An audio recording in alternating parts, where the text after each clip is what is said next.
Buenas tardes. ¿Se está escuchando bien? Bueno, Perfecto. Perfecto. bueno, buenas tardes a todos. Les comento, vamos a empezar esta segunda parte de la clase de acceso a información pública. Esta vez nos vamos a concentrar en dos temas.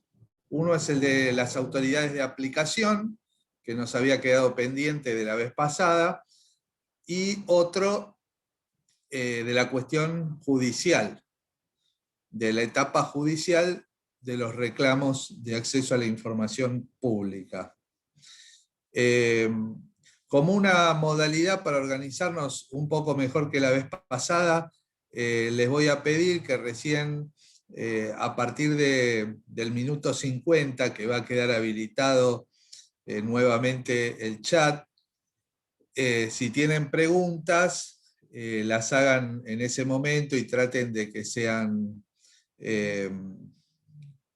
concisas, pero a la vez que reflejen lo que se trató de transmitir, porque a veces si la pregunta no especifica un poco en cuál es el contexto y demás, no se puede llegar a entender, y eso me pasó el otro día, y la verdad que es una lástima que no podamos contestar alguna pregunta.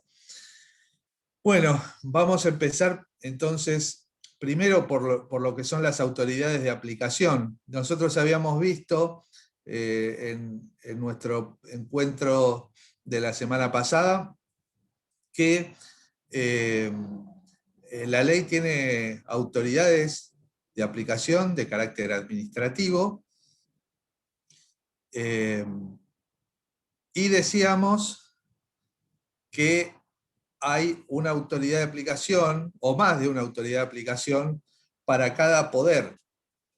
Nosotros vamos a ver que el poder legislativo va a tener una autoridad de aplicación, que va a tener una autoridad de aplicación el Ministerio Público Fiscal, otra el Ministerio Público de la Defensa.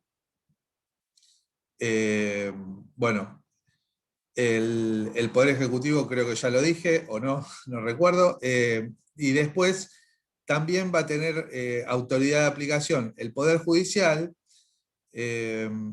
pero una va a tener autoridad, después vamos a ver que no es tan así, sobre la Corte Suprema, y otra sobre el Consejo de la Magistratura, ¿no?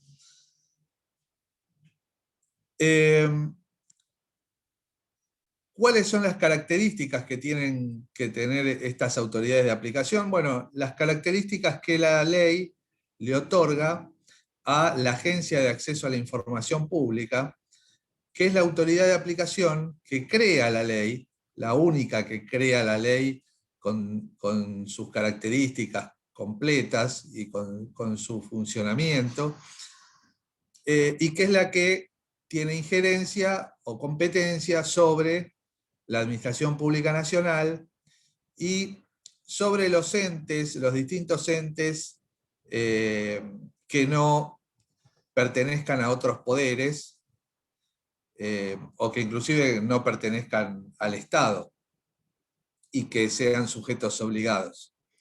Habíamos visto la vez pasada que no toda la información pública está dentro del Estado, que hay información pública que se encuentra en distintos tipos de organizaciones, empresas, sindicatos, partidos políticos y demás. Entonces, una principal característica de este tipo de organismos es que deben ser autárquicos y tener autonomía funcional. Tienen que poder dictar sus propias decisiones sin injerencia del poder al cual están controlando, porque si no, no tendría sentido su misma existencia, iríamos directamente al reclamo judicial. Ahora, ¿qué pasó? Hay un tema en particular con la Corte Suprema.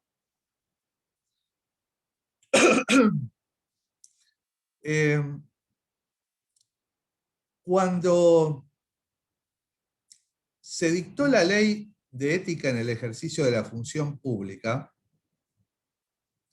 se había establecido una autoridad de aplicación, que era un consejo o comisión nacional de ética pública, que iba a estar integrada por representantes de todos los poderes del Estado y que iba a tener competencias sobre todos los poderes del Estado.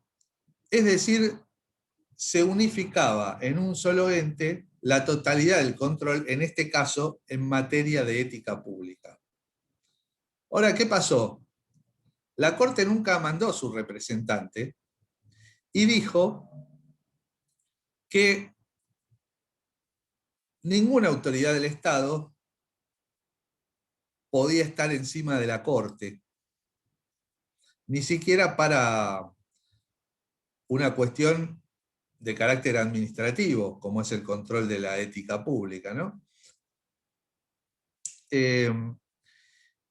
Y así es como fracasa esa autoridad de aplicación de la ley de ética pública, se crea provisoriamente y solo para el ámbito del Estado, de la Administración Pública Nacional, lo que hoy conocemos como Oficina Anticorrupción, que más adelante termina siendo el organismo a cargo del tema, pero siempre sobre la órbita, en la órbita de la Administración Pública Nacional y no sobre el resto de los poderes del Estado. ¿Y por qué cuento esto? Porque eso, lamentablemente, esa decisión de la Corte definió la suerte de este organismo de control. ¿Por qué?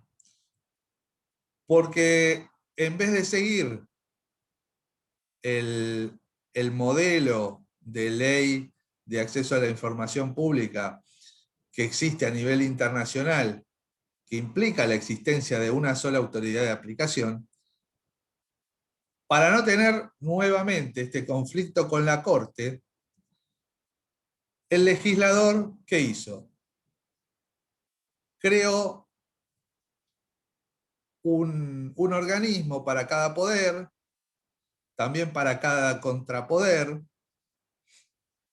y en el caso del Poder Judicial, además, subdividió la competencia en dicho poder, dividiendo o designando una autoridad de aplicación a nivel de la Corte Suprema y otra para el resto del Poder Judicial a nivel del Consejo de la Magistratura. Bueno, algunas de estas autoridades se constituyeron,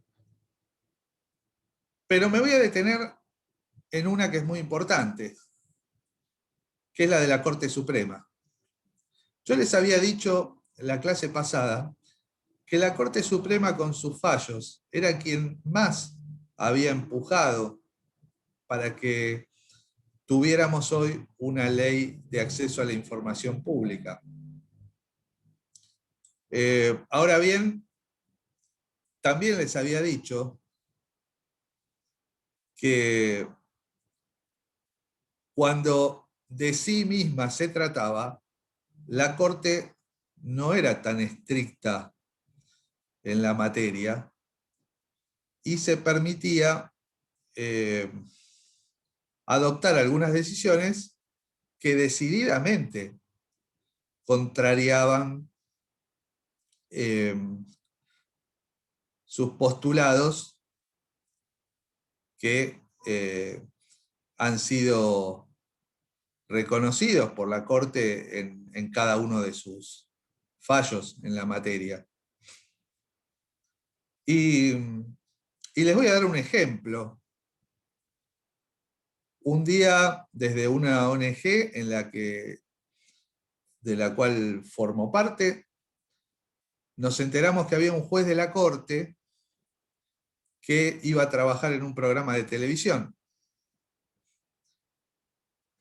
Y ese era uno de los trabajos que un juez de la Corte no podía tener sin pedir autorización a la Corte. Entonces nos dirigimos a la Corte Suprema a hacer un pedido de información pública, saber si el juez en cuestión había pedido o no la autorización. Bueno, primero nos rechazaron el pedido porque decían que teníamos una fotocopia de poder de la asociación que estábamos representando, pero éramos abogados y lo habíamos firmado ese poder, ¿no? Entonces, parece que ponían requisitos más elevados para presentar un pedido de acceso a la información pública que para presentar un recurso extraordinario o un recurso de queja. Bueno, obviamente nos quejamos, dijimos que eso además violaba el principio de gratuidad porque nos obligaba a ir a buscar un escribano que nos certificara una copia de poder y presentar la copia de poder certificada. Bueno, a lo cual dijeron que fuéramos con el poder a la mesa de entrada de la Corte y con una fotocopia y que ellos nos iban a certificar la fotocopia. Bueno, toda una serie de controversias para después finalmente informarnos que ese juez no había pedido permiso a la Corte, pero nos lo avisaron muy tarde, cuando después de varios meses este juez ya se había jubilado.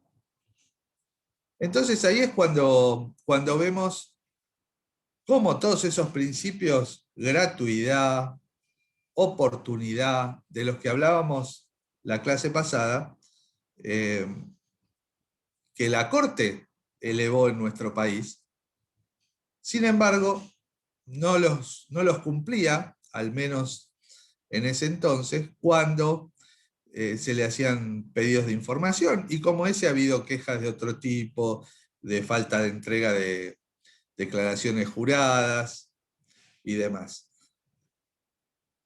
Bueno, esto para aclarar cuál es el contexto de la Corte, ¿no? Y cómo hace la Corte, porque digamos, salvo el organismo que tiene injerencia sobre el Poder Ejecutivo, los otros organismos los tenía que crear y reglamentar cada poder, obviamente siguiendo las pautas fijadas por la ley para la Agencia de Acceso a la Información Pública. ¿Y la Corte qué hace? La Corte crea un organismo, una dirección de acceso a la información pública dentro de su estructura administrativa, que no es autónoma, de manera tal que difícilmente pueda cumplir su función de contralor, sino que además, cuando un ciudadano tiene una queja porque ese organismo le denegó el acceso a información, tiene una posibilidad de apelar. Pero ¿ante quién? Ante la Corte no, ni siquiera. Ante el presidente de la Corte, que por ser quien administra la Corte, si hay alguna irregularidad administrativa, quizás sea el más interesado en que esa irregularidad no se conozca. Entonces, fíjense cómo, por un lado, el poder Judicial empuja estos cambios para los otros poderes, pero para sí mismo se resguarda del cumplimiento de varios de estos principios, incluyendo el de tener una autoridad independiente que ejerza algún grado de control sobre la información que detenta el Tribunal Supremo de nuestro país.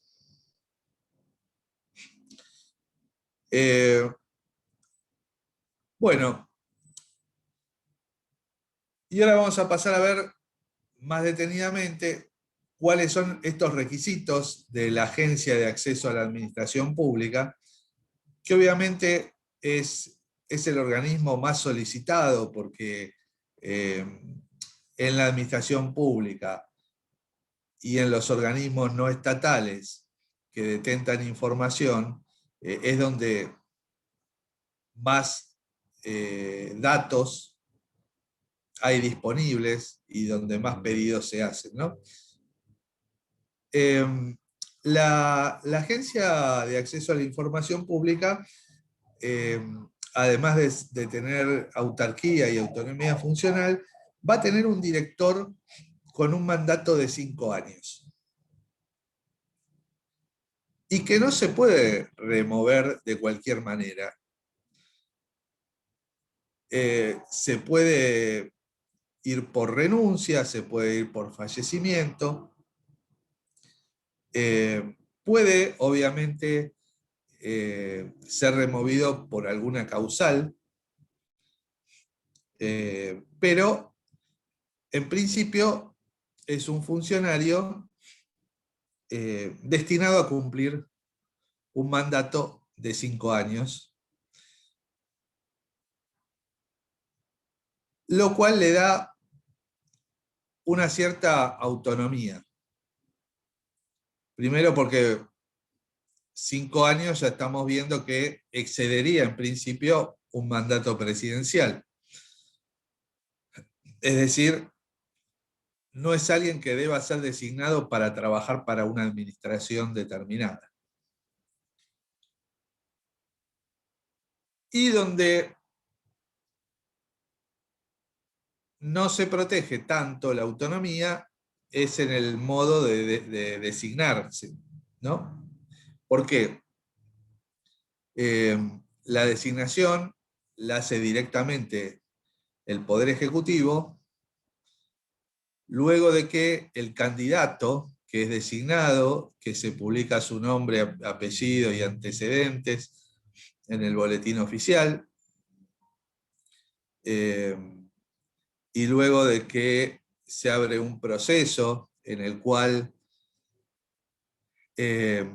los ciudadanos o las organizaciones de la sociedad civil pueden presentar observaciones por escrito para luego ir a esa audiencia pública donde esas mismas observaciones se exponen oralmente y públicamente.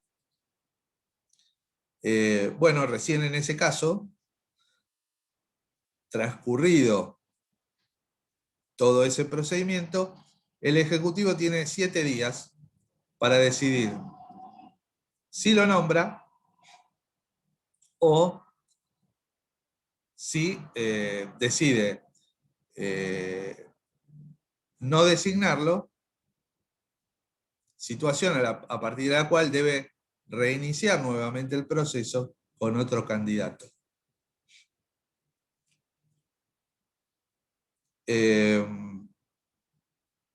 Brevemente les cuento que desde que se designó al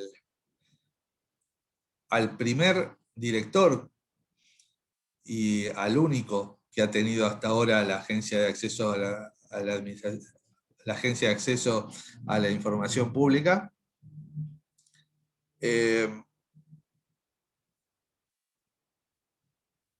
se realizó audiencia pública, se cumplió con todos los requisitos,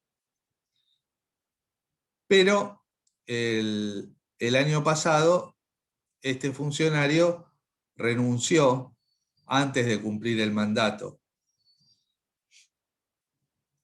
Y ya hubo una audiencia pública donde la mayoría, o mejor dicho, la totalidad de las organizaciones que nos expresamos públicamente en la audiencia, nos opusimos a la designación porque no tenía antecedentes en la materia. Entonces, bueno, fue unánime entre los que se expresaron verbalmente el rechazo a esta candidatura.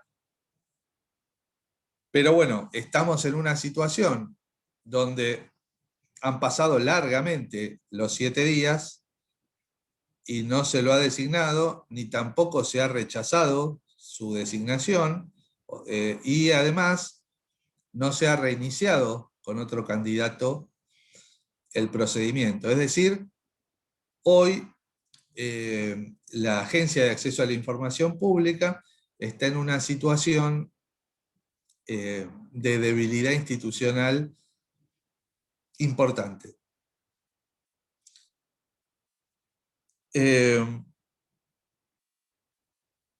Bueno, aclarado esto, vamos a pasar a hablar un poco de las acciones judiciales que pueden presentarse en este tipo en los distintos tipos de situaciones que se pueden presentar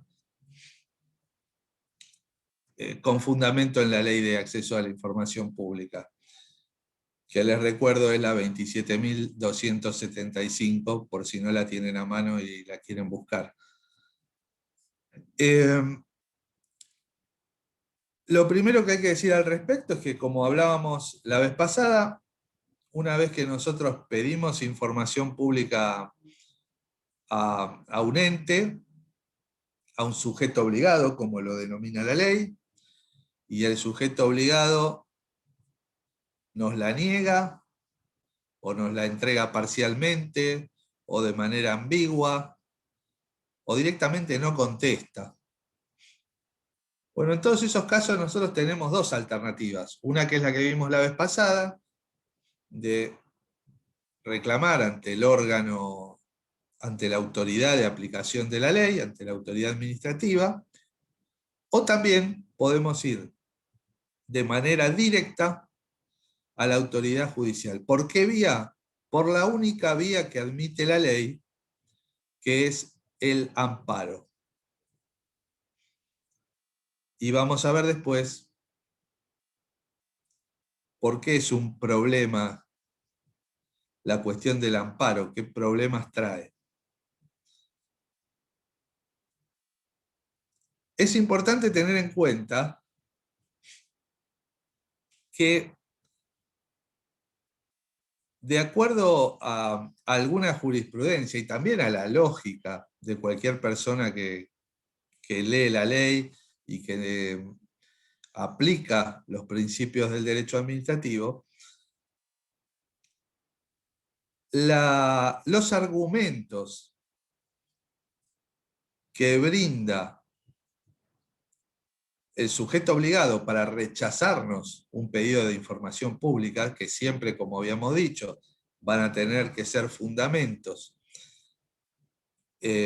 amparados por las excepciones que fija la ley.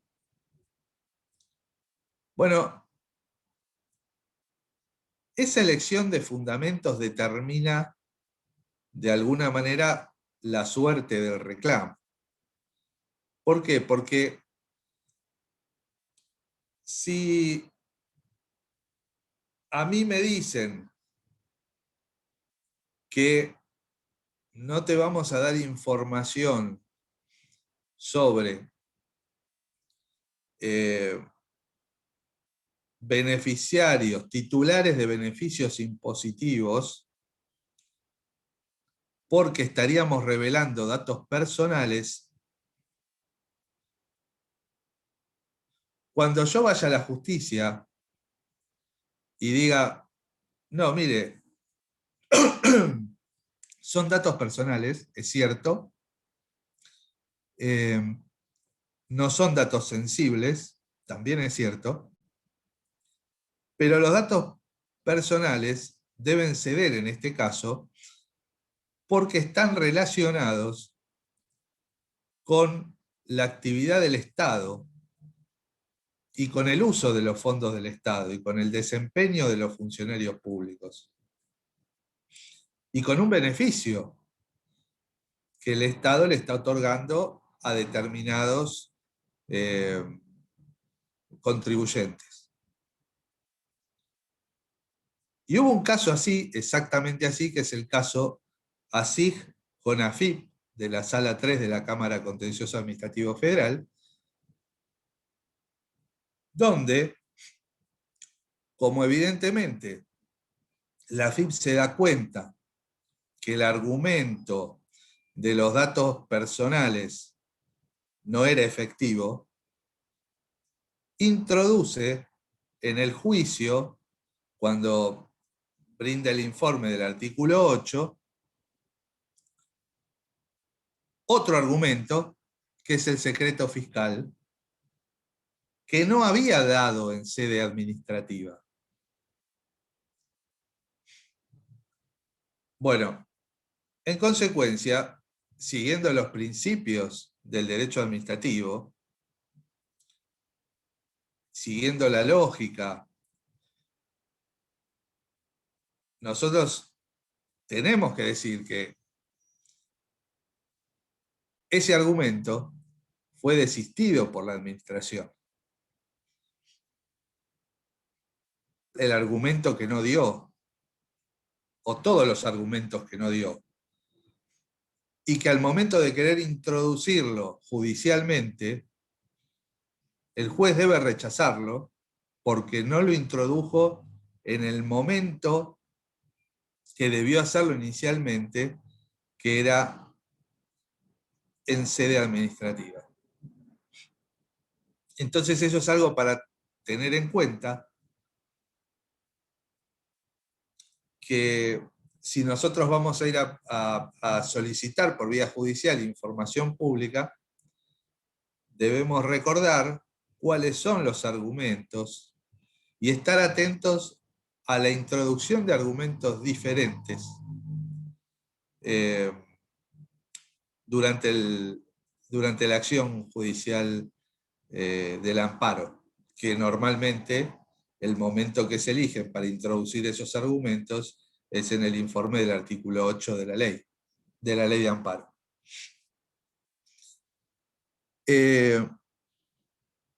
Bueno,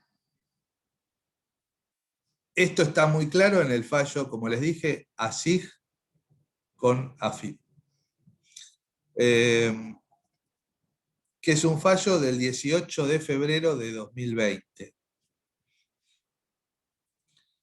Bueno, después vamos a ver otros fallos donde se discuten otros principios interesantes que me gustaría recalcar, que por ahí algo vimos en la clase pasada, pero por ejemplo vamos a refrescarlo, el fallo ADC con PAMI, donde a mi criterio el mayor aporte que hace ese fallo es sostener que a falta de regulaciones locales, o sea, del país,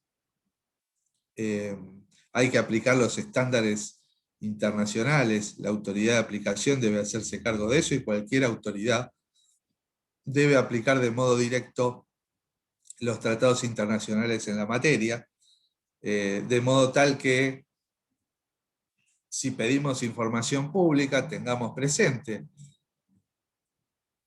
que cuando haya una ley que a nuestro criterio es defectuosa o que no nos convence o que no sirve para brindarnos la información que necesitamos, conviene que revisemos los tratados internacionales y la jurisprudencia internacional sobre la materia para ver si encontramos la vuelta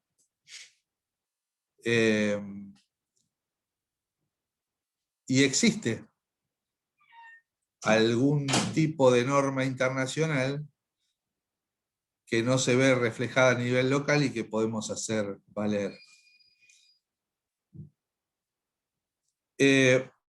Bueno, otro fallo es CIPEC con desarrollo social.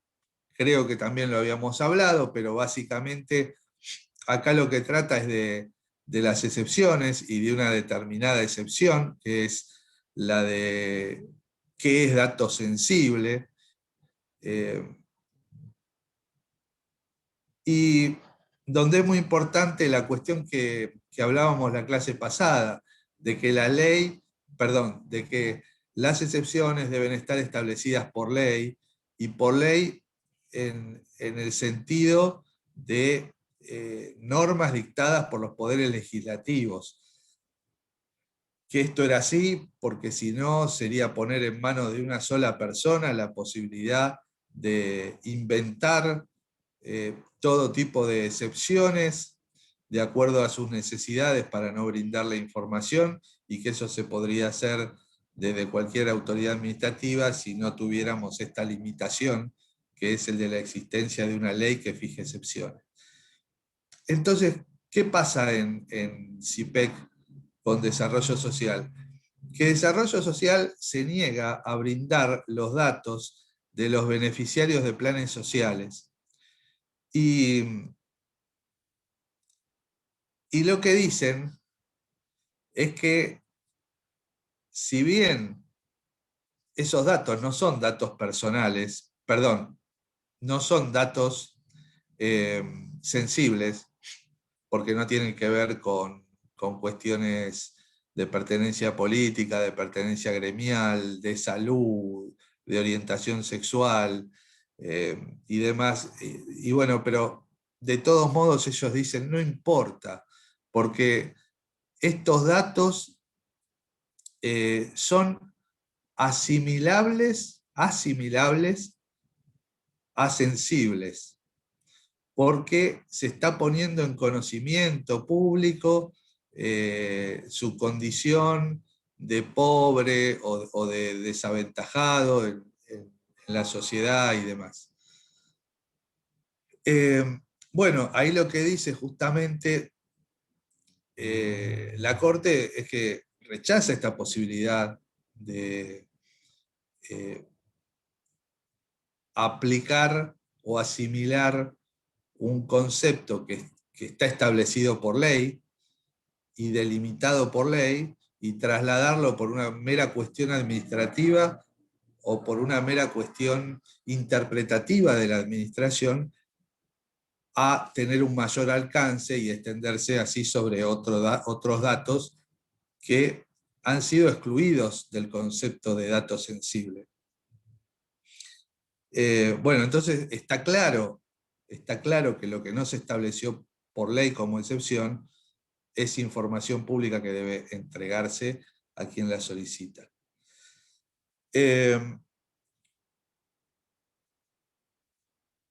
muy interesante también, les voy a hablar de un fallo de la ciudad de Buenos Aires.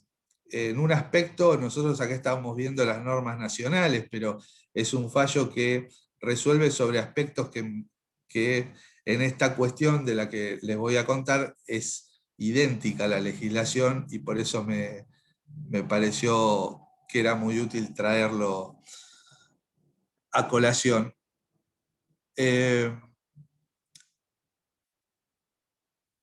Es un fallo Ciudadanos Libres con Gobierno de la Ciudad, un amparo. Fue un fallo de primera instancia, porque fue apelado a Cámara, pero antes de que la Cámara resolviera, el Ejecutivo de la ciudad se allanó. Y acá pasaba lo siguiente.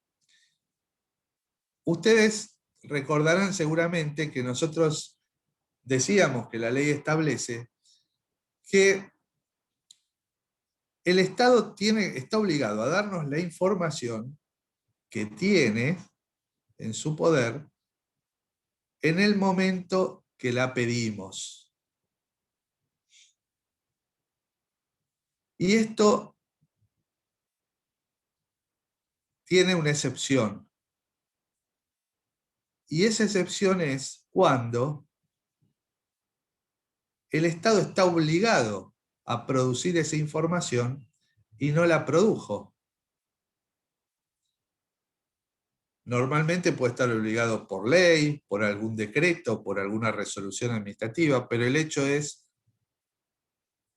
que el Estado no te puede decir no la tengo si debiera tenerla. En este caso, lo que se reclamaban eran los listados de funcionarios de la Ciudad de Buenos Aires que se encontraban morosos en la presentación de la declaración jurada. ¿Qué decía la norma de lo que entonces se llamaba Autoridad de Aplicación de la Ley de Ética Pública y que ahora es la Oficina de Integridad? Lo que decía es que esos listados de funcionarios morosos en la presentación de sus declaraciones juradas tenían que exhibirse en el boletín oficial y en las páginas, en la página web del organismo de aplicación de la Ley de Ética Pública. Y durante varios años esa tarea no se había hecho. Entonces, bueno, este es un caso donde me tocó participar, así que se los voy a contar en detalle. Pedimos la información y nos contestan con un listado de un número casi infinito de funcionarios que sí la habían presentado. Pero eso no era lo que nosotros habíamos pedido. Entonces fuimos a la justicia de la ciudad. En ese momento todavía no se había creado la autoridad de aplicación administrativa de la ciudad. Y obviamente invocamos esta situación de decir, bueno, no la tienen la información, nos contestaron que no la tienen, que solamente tienen la de los que sí la presentaron, pero de acuerdo a la normativa vigente están obligados a tenerla esa información. Y así es como que el fallo ordenó que produjeran esa información y obviamente nos la tuvieron que entregar. Así que ese es otro punto que me pareció que era importante destacar, porque no tenemos la información es una respuesta muy frecuente en estos casos, y cuando aparece esa respuesta, atención, porque lo que tenemos que ir a buscar es ver si esa información debía estar o no en poder del Estado, si era obligatorio que estuviera en poder del Estado o del sujeto obligado que corresponda, o si era optativo.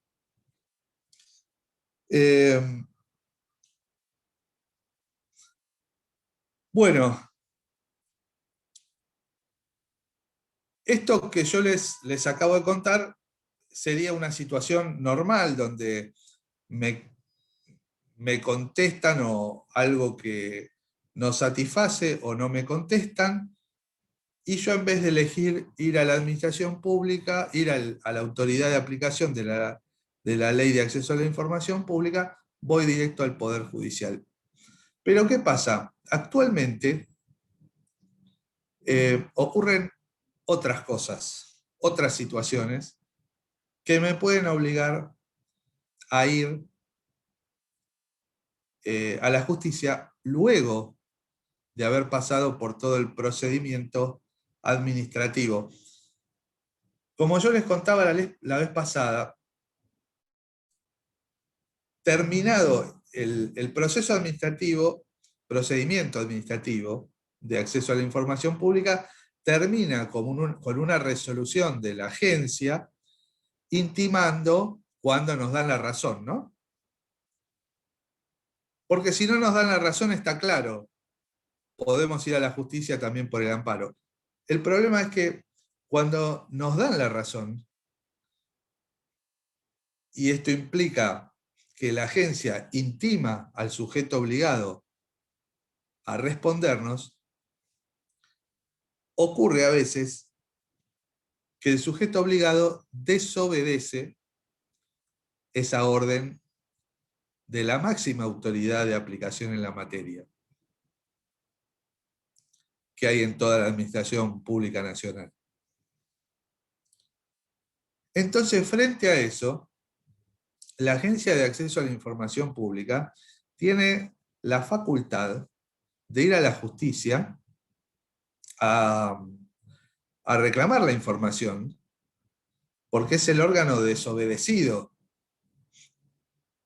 Y si un órgano es autónomo y tiene facultades de dictar órdenes a otros poderes del Estado, o a otros organismos, o a otros sujetos obligados, es totalmente lógico que las pueda hacer valer en la justicia, porque de lo contrario, más que órdenes serían sugerencias.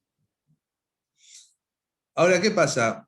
La práctica de la Agencia de Acceso a la Información Pública, no de ahora que no tiene autoridad designada de acuerdo al procedimiento de la ley, sino desde antes, desde su inicio, la práctica fue no reclamar judicialmente ante los incumplimientos, quedando entonces a cargo del ciudadano la posibilidad de ir también por la vía del amparo a reclamar el cumplimiento de esa decisión. Lo cual trae algunas dificultades, porque hay muchos jueces que les permiten al organismo volver a plantear la cuestión en sede judicial. Y la realidad es que en la mayoría de los casos, es decir, cuando digo volver a plantear, es volver a plantear la cuestión de fondo. Cuando en la mayoría de los casos estamos ante una decisión de la máxima autoridad en la materia de la administración, que les da una orden. Y ellos no cuestionan, por lo general, no cuestionan esa orden. Administrativamente no pueden, ya hay decisiones de jefatura de gabinete en ese sentido, porque al ser un órgano autárquico y especializado, no corresponde un recurso de alzada. Entonces deberían ir a la justicia a reclamar la cuestión de fondo. Porque de lo contrario, la están consintiendo. Sin embargo, vamos a ver que en muchos casos los jueces, cuando presentamos un amparo, en el momento de contestar, de presentar el informe del artículo 8, los jueces aceptan que por vía del informe del artículo 8 sea controvertida la decisión que no se impugnó oportunamente. Es decir, el amparo no está destinado en estos casos, de acuerdo al criterio de muchos jueces, no está destinado a simplemente hacer cumplir un acto administrativo que no se está cumpliendo, sino a debatir nuevamente una cuestión que ya fue saldada en sede administrativa y cuya decisión definitiva de la administración nunca fue impugnada judicialmente por el sujeto obligado. Entonces, obviamente hay que decir que ayuda la falta de precisiones de la norma, de la ley 27.275, ayuda demasiado a este tipo de situaciones confusas porque realmente no fue clara.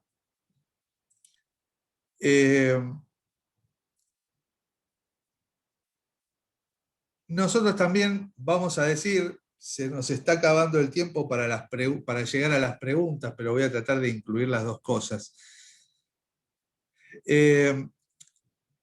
Otra alternativa que tenemos los ciudadanos también, la única sanción que aplica hoy la Agencia de Acceso a la Información Pública frente a un organismo que no contesta, es colocarlo en un registro de incumplidores, donde se coloca al funcionario responsable, normalmente el titular de ese organismo, y al organismo.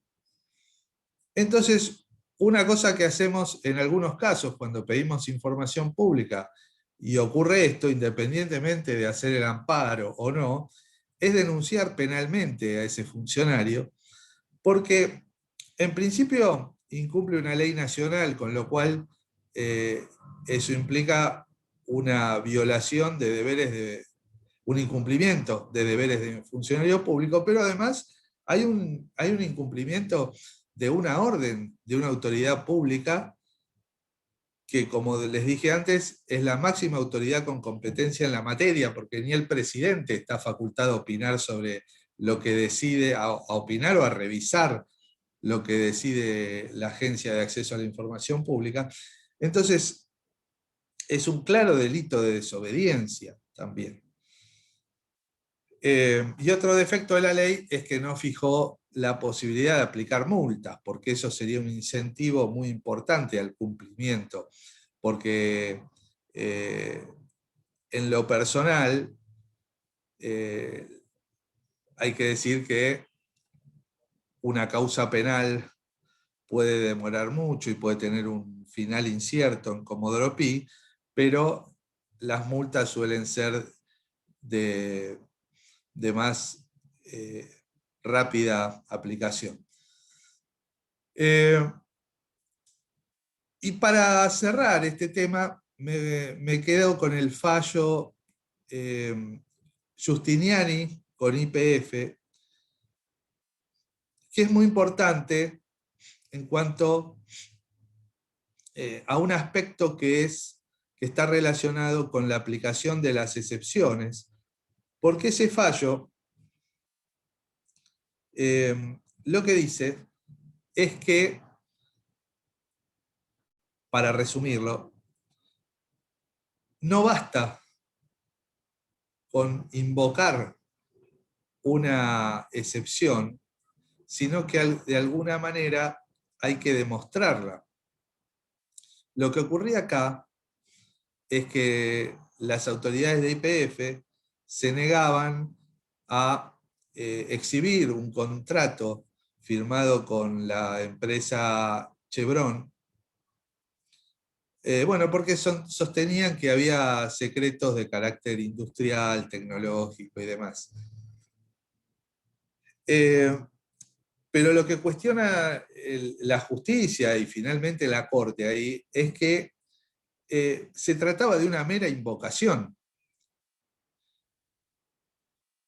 Y esto tiene sentido porque si nosotros permitimos que por una mera invocación, sin hacer un desarrollo y una explicación razonada de la excepción, de por qué la excepción es aplicable al caso, si nosotros no analizamos, no se analiza eso de parte del sujeto obligado y no se justifica eso de parte del sujeto obligado, lo que se estaría habilitando es que cualquier sujeto obligado al que le pidan una información mencione al azar cualquier excepción de la ley y diga que en función de eso no debería contestar. Y esto de alguna manera nos hace rever si el amparo, así como ha sido ideado para funcionar en el acceso a la información pública, no debiera ser mejorado en algunos aspectos, como por ejemplo que el juez tenga la facultad de exigir los documentos, de tener los documentos en su poder, sin dar traslado a la parte, porque se entiende que todavía siguen siendo secretos hasta que el juez nos expida, y poder determinar a partir de la vista de los documentos y no de lo que le dice el sujeto obligado de los documentos, si es viable brindar esa información a los solicitantes o no. Y por último, hay otra cuestión, que es algo que me tocó advertir en su momento cuando tuve la oportunidad de exponer en el Congreso, en la comisión de la Cámara de Senadores que trataba el proyecto de ley, que los fallos más emblemáticos en esta materia se demoraron un promedio de 3 años y medio, 4 años. ¿Por qué? Porque hay una primera instancia donde cuando el Estado no quiere contestar, apela a la Cámara y finalmente apela a la Corte Suprema. Y eso conspira contra el principio de máxima premura o de oportunidad del que hablábamos la clase pasada. Porque si el funcionario sabe que por vía judicial puede demorar una entrega de información más allá de su mandato, y bueno, es muy probable que quiera hacerlo. Si por el contrario sabe que en un breve plazo, por las buenas o por las malas, la va a tener que entregar, y bueno, a lo mejor no se quiere arriesgar al costo político que significa no entregar la información y que después de todos modos se sepa con oportunidad, con tiempo de hacer algo con esa información que resulte útil a la ciudadanía. Entonces lo que nosotros habíamos propuesto en aquel entonces era cortar los plazos, por ejemplo, establecer un sistema por el cual estos reclamos se hagan de modo directo a la Cámara, a las cámaras federales, y que en todo caso, si hay una apelación, sea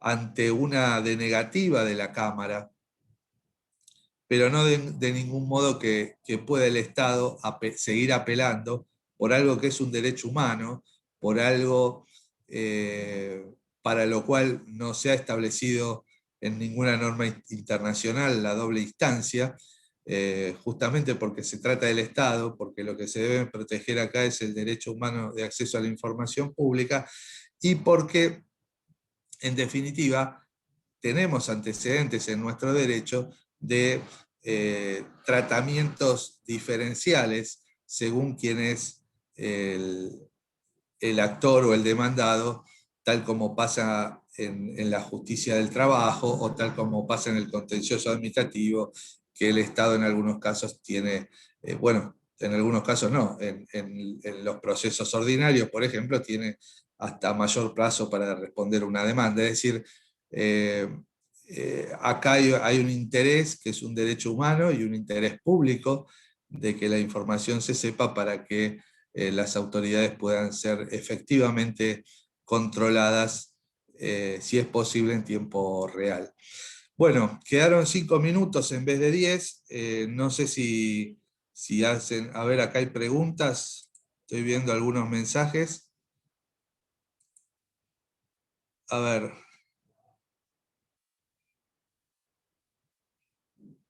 Es difícil encontrar los fallos de cámaras de la Justicia Nacional en la página pjn.gov.ar, es decir, no se cumple no transparencia activa. Y es verdad, todo no se puede encontrar. De fallos de la Corte van a encontrar mucho en el SIG, por ejemplo. Buenas tardes, dice lo demás. Bueno, no hay más preguntas por lo que veo. Bueno, vamos a esperar por si alguien está escribiendo algo.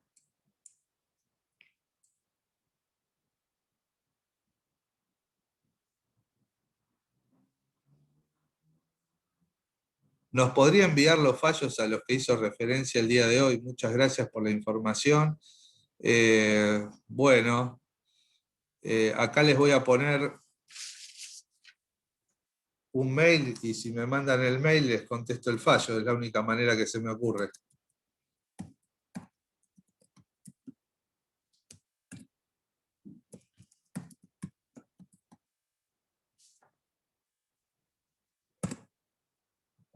estudiomagioncalde@hotmail.com, si quieren me mandan ahí y yo les mando un link donde están los fallos de los que hablamos. Bueno, dado que no hay más preguntas, vamos a cerrar acá y espero que nos veamos pronto con algún tema vinculado a la transparencia, que son los temas que siempre tratamos en estas clases de centro de graduados.